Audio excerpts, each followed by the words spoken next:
This could be one of the busiest shows we've ever had, but really exciting one and a perfect one to get you ready for the weekend. Welcome, everyone, to the Media Row podcast with me, Justin Miller, proudly sponsored by Kelly's Little Nipper and Stevens Automotive and Sales. Kelly's Little Nipper was the first sponsor the show's ever had, and so really happy to have them on board. Kelly's Little Nipper, 1701 East Grand Avenue in Des Moines.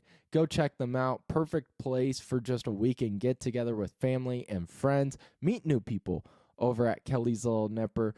It's a place for wonderful drinks, great food, but even better community. That's Kelly's Little Nipper at 1701 East Grand Avenue in Des Moines. And when you go, make sure to let them know that Media Row sent you. So, like I alluded to, this could be the busiest show we've ever had. To interview, we have an interview with three-time Olympic gold medalist Ryan Crouser talking about the World Shot Put series that we witnessed on Wednesday, and I'll talk about a little bit here in the intro because I loved it. It was a blast. And then we have the voice of the Drake Relays, Mike J, coming on to talk about his career, talk about, just what to expect over the weekend and his charity as well. So busy show. I know it's Drake Relays heavy, but it's gotta be. I mean, there's no other answer.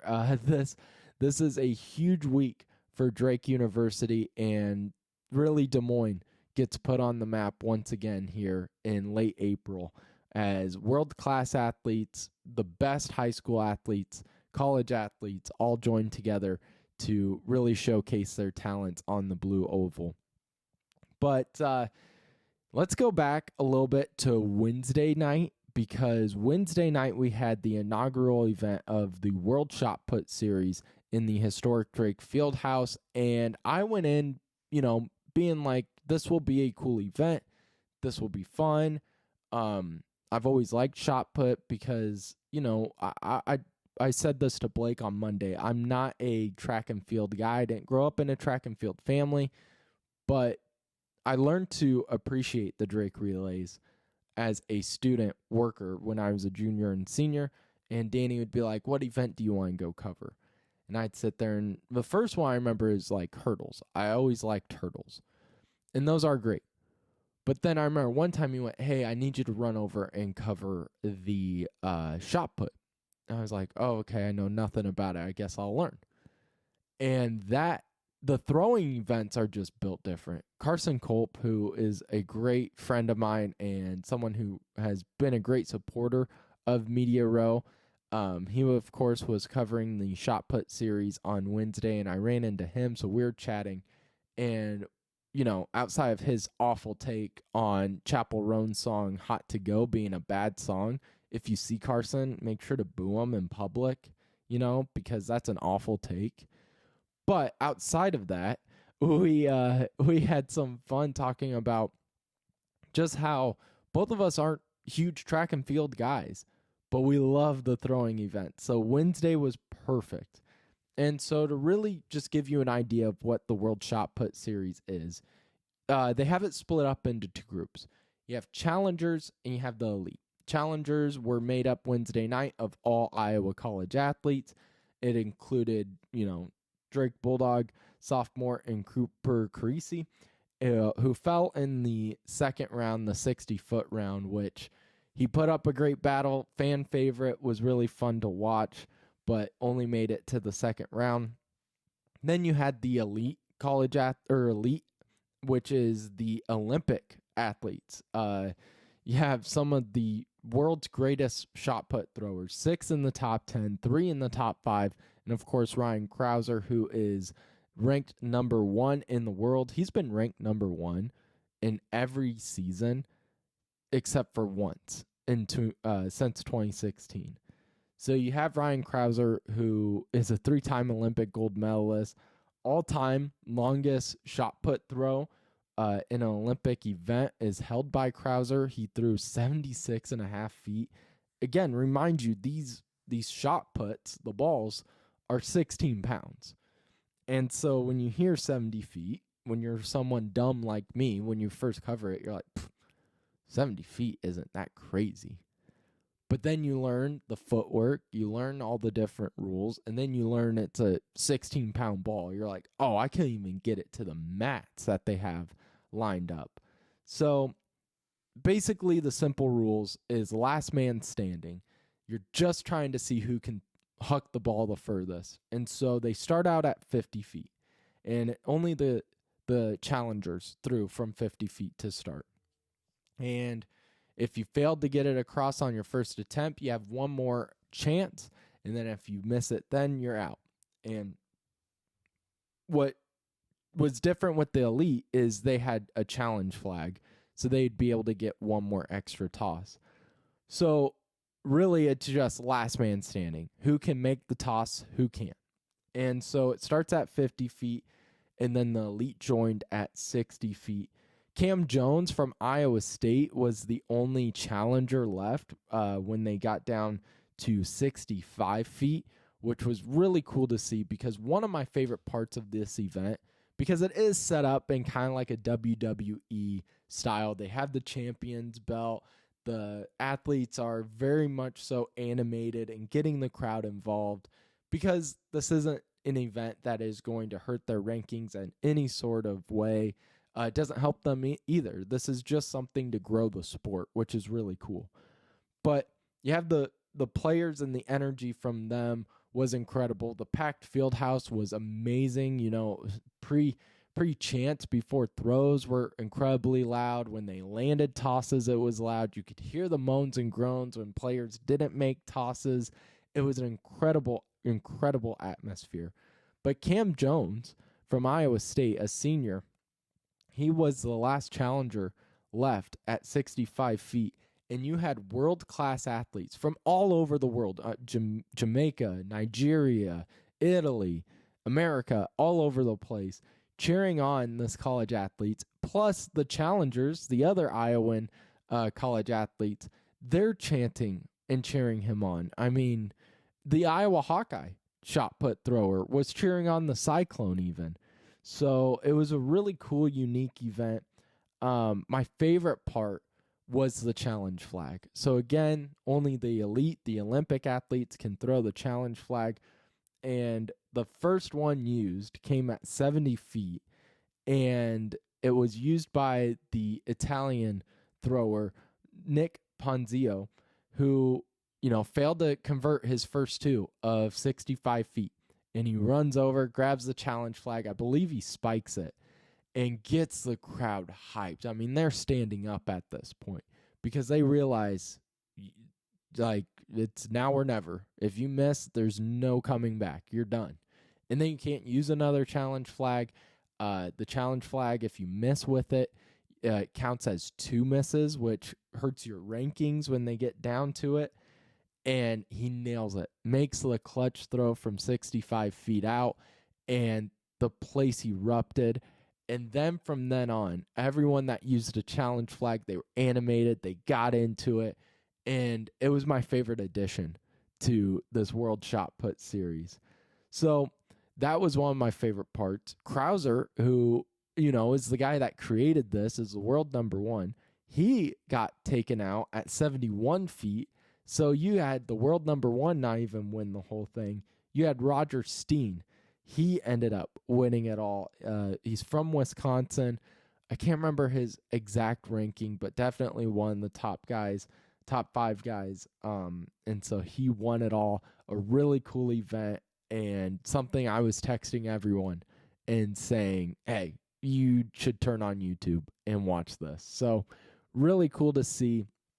And then just a great turnout by the fans, and was able to talk with Ryan Crouser. So now joining us on the Media Row pod, a few clips from my interview with Ryan Crouser, the 3-time Olympic gold medalist, 2-time world champ, 5-time Drake relay champ, Ryan Crouser. On my first question to him was just, you couldn't have asked for a better first night in the World Shot Put series. I know that was a fantastic start. The guys threw unbelievably well. 5 guys over 70 feet with the new format was better than I could have possibly imagined. The crowd was fantastic. I think overall the reviews were really, really good. Everybody, I think, walked away either happy, surprised, definitely looking forward to the next WSPS event. So yeah, overall a big hit for our first event. So anytime you can have an idea that comes to fruition and that first event is a home run is a great sign for the future. The other thing about Ryan Crouser is, so the event ends and I pack up my stuff, grab my microphone, and I pull him aside and go, "Hey, can I get 5 minutes?" And he goes, "Yeah, absolutely. Let me put away this bag and I'll be right to you." That was around 7:45. I didn't get my interview with him until about 9 o'clock or a little after.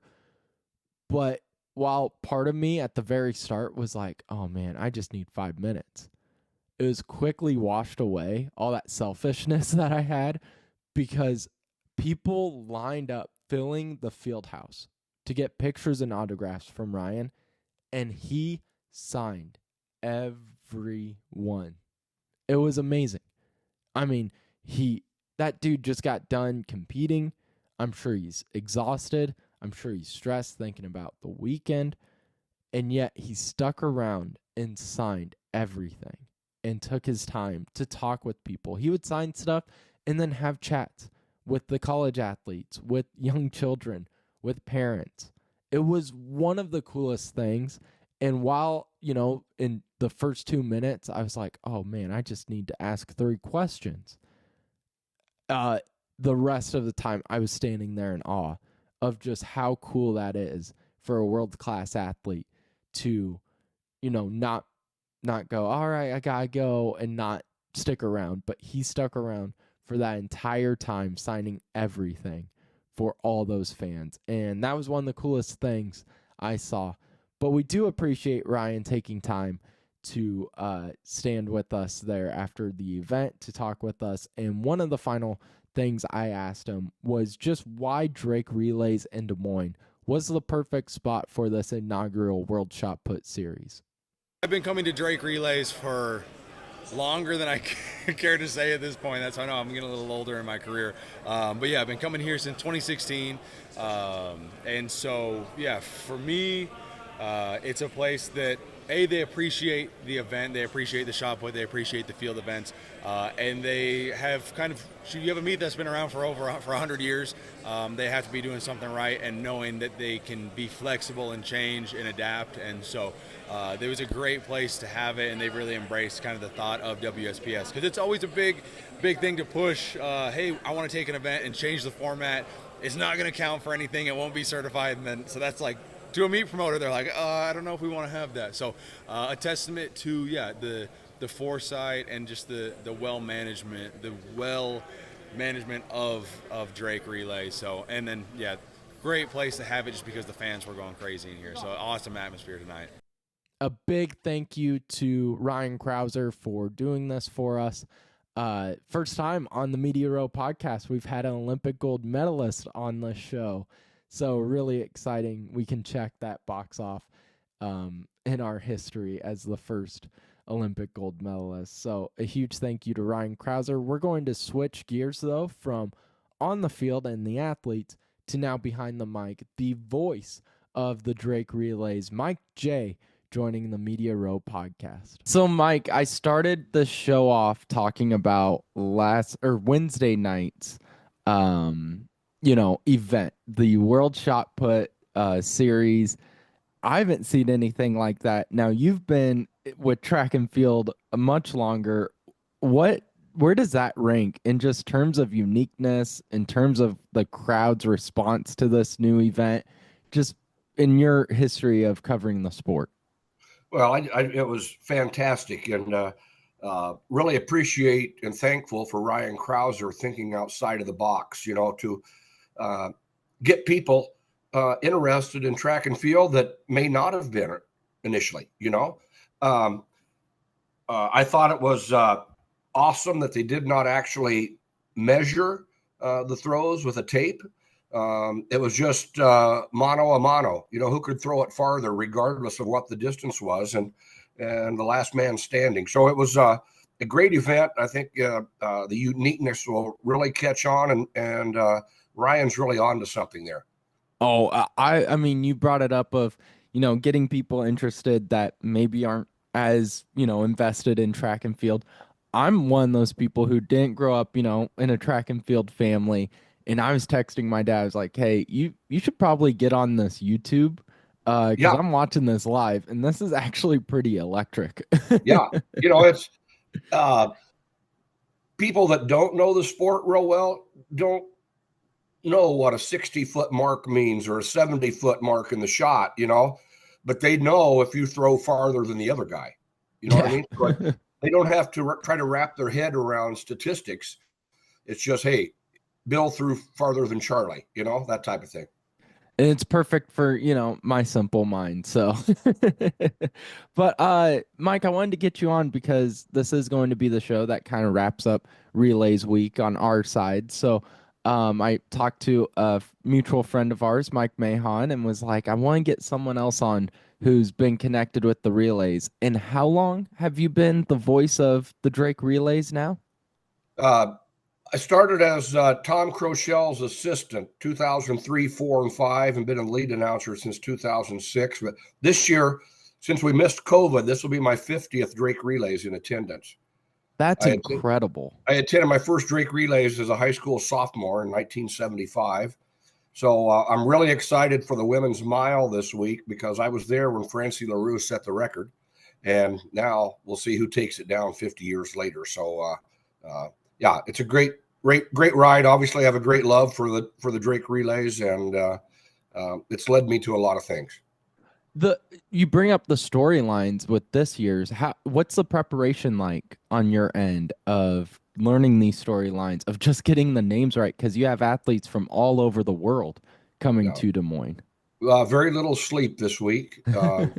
Making notes. I try to get notes on, almost every single athlete. I do those that are in the seeded events and the elite events and the high school events. I'll have a note on every single competitor.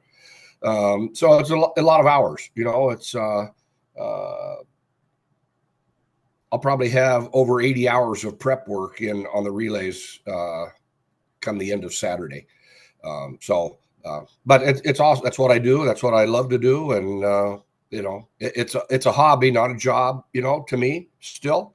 When it becomes a job, it's really time to step aside. But yeah, it's just a lot of work and a lot of good work. If that makes sense to you, because I think the most important job for an announcer, in my opinion, or maybe two things. That's to get the crowd excited about what's going on, and to educate them on what's going on the track. So. If you mention somebody's name and they have an accolade, well, you better have the accolade as well, so people can learn who this person is and find out, hey, yeah, this guy or this gal is really a big deal.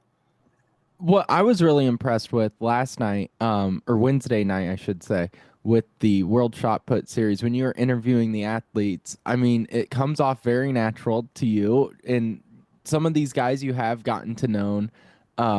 And so same with the athletes to you, it seems like both you and the athletes have this mutual respect and also kind of starting to grow a little bit of a connection over the years.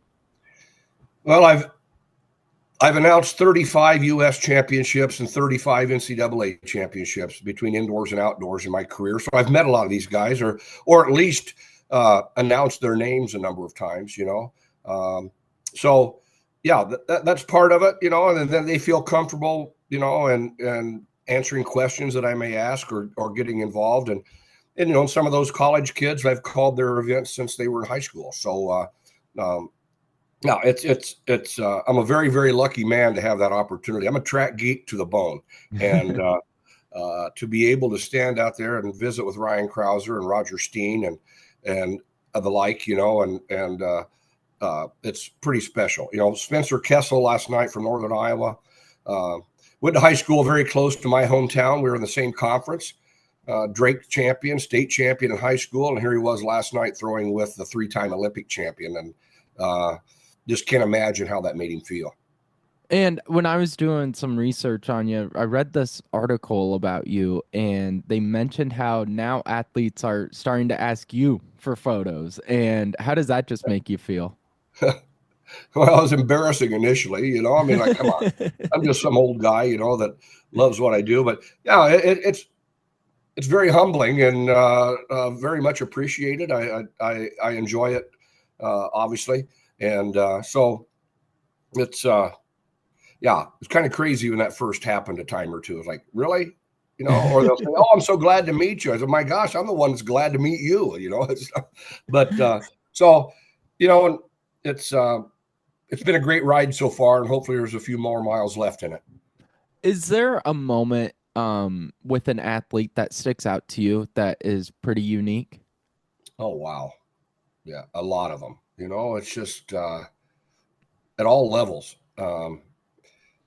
People ask me what my favorite track meet is, and for them, the most pat answer is the one that I'm at. Regardless of the level, I'll do a lot of high school meets each year because that's where I got my start.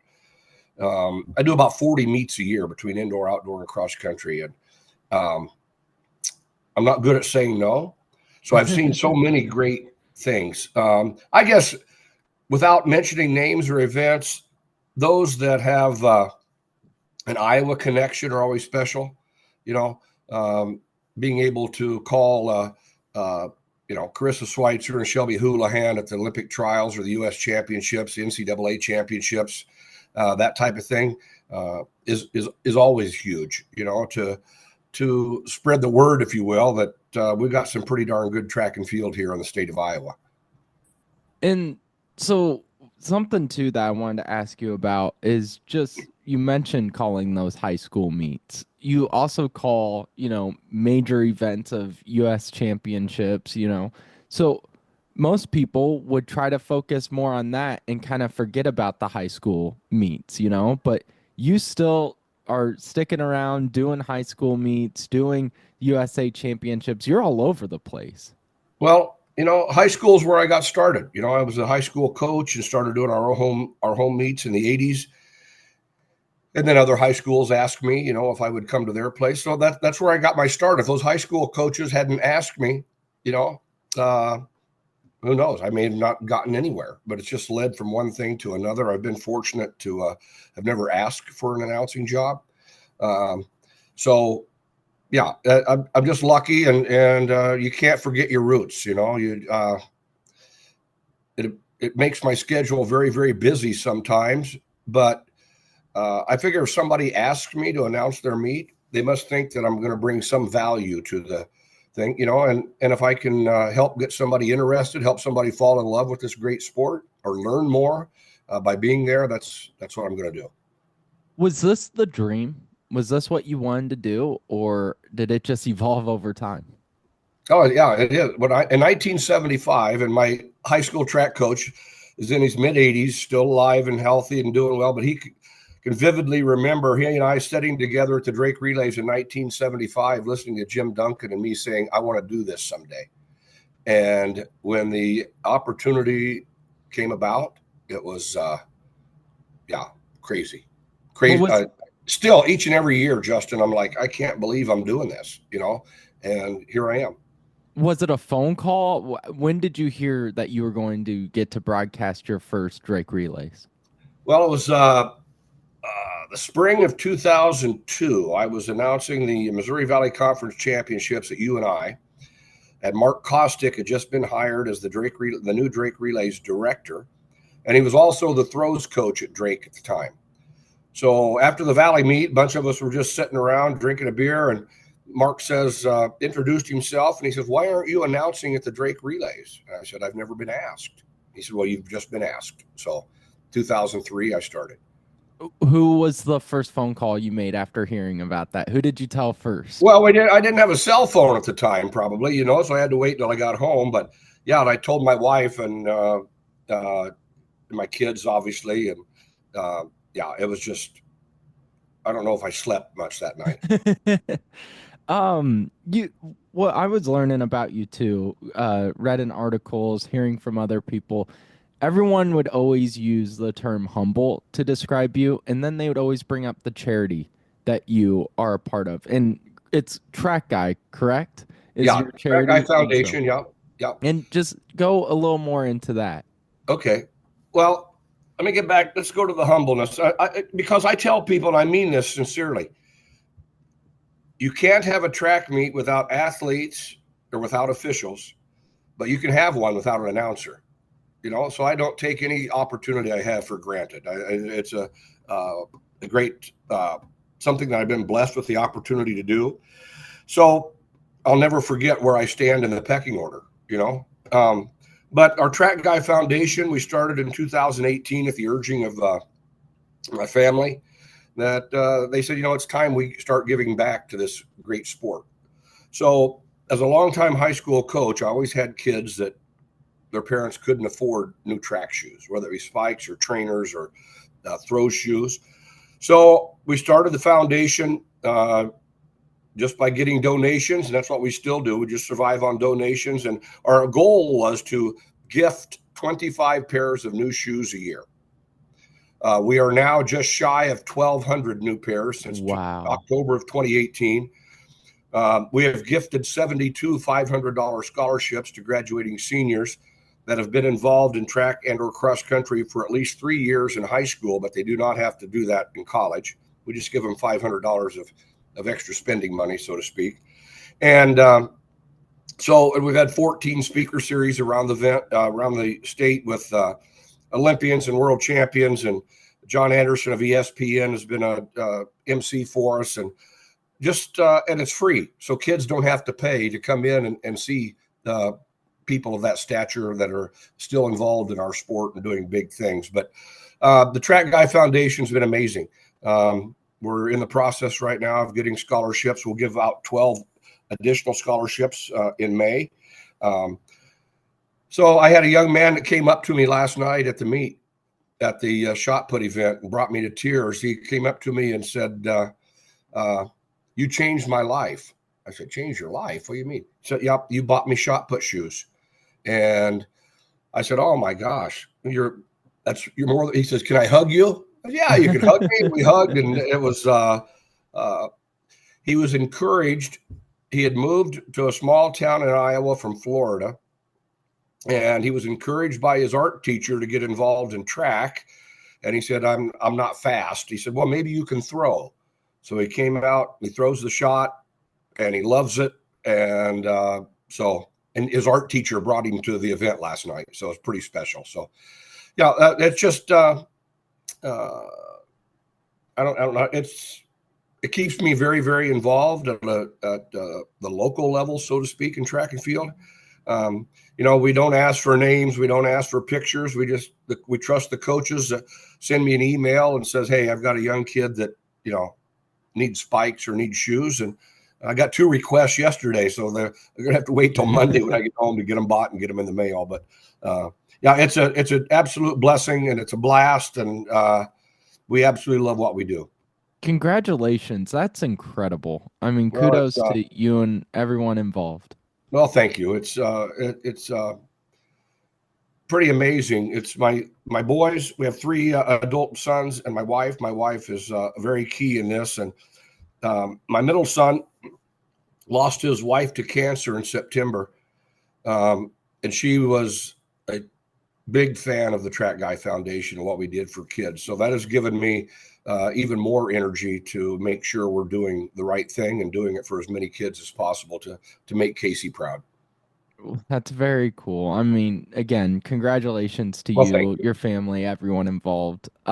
I know you have a chaotic weekend ahead of you. I don't want to take too much of your time. I do appreciate you. Oh, absolutely. Figuring out some time to appreciate do the this. opportunity. Anytime we can talk about track and field and the Track Guy Foundation, I'm all about it. I'll want to finish up with this question. The importance of the Drake relays and why it matters and why it is so unique, and why everyone should try to get out to Des Moines. Well, absolutely. Well, the NCAA track and field is not what it used to be, meaning that it seems that everybody's chasing marks. You'll see schools where they'll have team members go to 3 or 4 different meets on the same day. around the country. Not uncommon. So track and field, as we know it, even in the last 3 or 4 years, has really changed. So it's difficult for meets like the Drake relays, the Mount Sac relays, the Penn relays to survive. But it's very important that we do. It's one of the 7 wonders of the state of Iowa, if you will. 115 years this year. So much storied history with the relays, and so much tradition. There'll be. I said I have been here for 50 years. There'll be people in the stands that have been coming to the relays for 80 years. That's incredible. Gentleman from Ames, longtime girls high school track coach, Hall of Famer, Jim Dewey. His son was Jim was an outstanding track coach at Valley, won a state title. His grandson Ben is at Waukee Northwest. But Jim Dewey is in his mid-80s, and he told me his first Drake relays, he came as a baby. Yeah, so there's so much tradition. Me being a 50-year attendee would not even make the top 50 of people that will be there this weekend. So it's that's why it's important. I think it's important for our small state to have this big event that we can brag about, and we can tell people that, we got 49 Olympians that'll be competing this weekend. Masai Russell, the Olympic gold medalist in the 100 hurdles a year ago. Ryan Crouser, 3-time Olympic champion. I hate to guess how many different countries will be represented. We've got obviously the best high school athletes in Iowa. We have junior college athletes, NAIA, Division 1, 2, and 3. So we cover everybody, and everybody comes in with the same goal: get that coveted white Drake Relays champion flag and take a victory lap. And the crowd will be electric. The people there are track and field aficionados, sitting alongside somebody that may be at their first track meet ever, and it just happens to be the Drake Relays, and they meld together and just bring an electricity to the stadium that's unmatched. Well, while we're recording this podcast, it's already raining, so it seems like it's the perfect weekend for the Drake Relays. Yeah, and it's going to move out. Friday and Saturday is supposed to be 65 and sunny. It's going to be it's going to be a magical day. There's going to be some stuff happening that we haven't seen in a while, and cannot wait. These are some of the best fields that have been assembled. Blake Bolden's doing a great job of reaching out and contacting people and making and growing relationships and getting people here. But the landscape has changed. People like to remember how great it was when we had all the top D1 schools here in the 80s. Well, NCAA track and field has changed, and that isn't going to happen anywhere probably. And it's no fault of the relays, but Blake is working very, very hard to get as much of that back as possible. And like I said, the elite fields this year are absolutely fantastic. Well, Mike, again, thank you so much for carving out time in your really chaotic, busy week to join us today. I really appreciate it. Absolutely. Thanks for having me on, Justin. I appreciate it. A huge thank you to Mike J. I know his schedule has been crazy. Like he said, he doesn't really get a lot of sleep this week, but he still made sure to carve out time to join us on the show. So that means the world. Really appreciate that. Another thank you to Ryan Crouser for being able to allow me to interview him right after the event. So huge thank you. Be sure to look on social media for those interview clips as well, on Twitter, TikTok, YouTube, all that good stuff.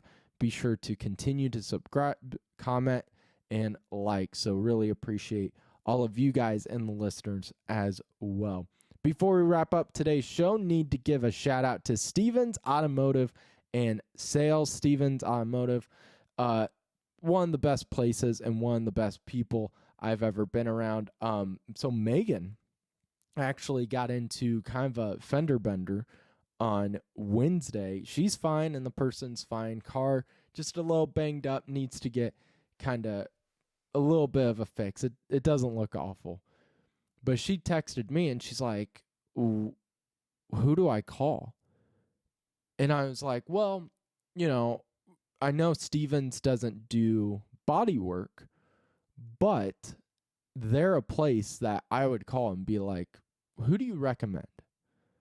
And so that's exactly what she did. Stevens gave her a perfect place for her to go to get her body work done. And so that, again, that's the kind of place they are. They will give you recommendations. They're going to try to find the best deals for you.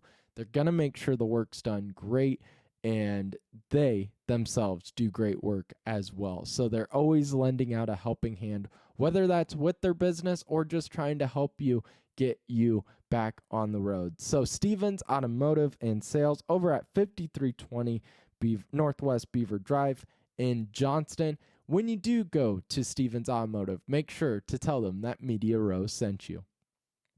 So that will do it for this show. Huge thank you to Mike J. and Olympic gold medalist Ryan Crouser for today's show.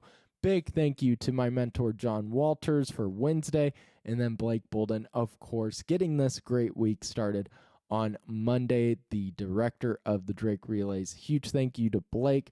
Probably catch up with him again here soon to just talk about, what happened at the relays and now what's next here for the next 11 months until they get back to April again in 2026. And so a huge shout out to everyone that came on the show. And then, of course, you, the listener, thank you again so much for liking, commenting, rating, subscribing, all that good stuff. We really appreciate it. Wouldn't be able to do any of this without you. So a huge thank you. And then, of course, to our sponsors, Kelly's Little Nipper, Stevens Automotive and Sales. Means the world that you're a part of the Media Row team. So we will see you guys Monday for more news, for more fun, as we kick off a brand new week on Monday here on the Media Row podcast with me, Justin Miller.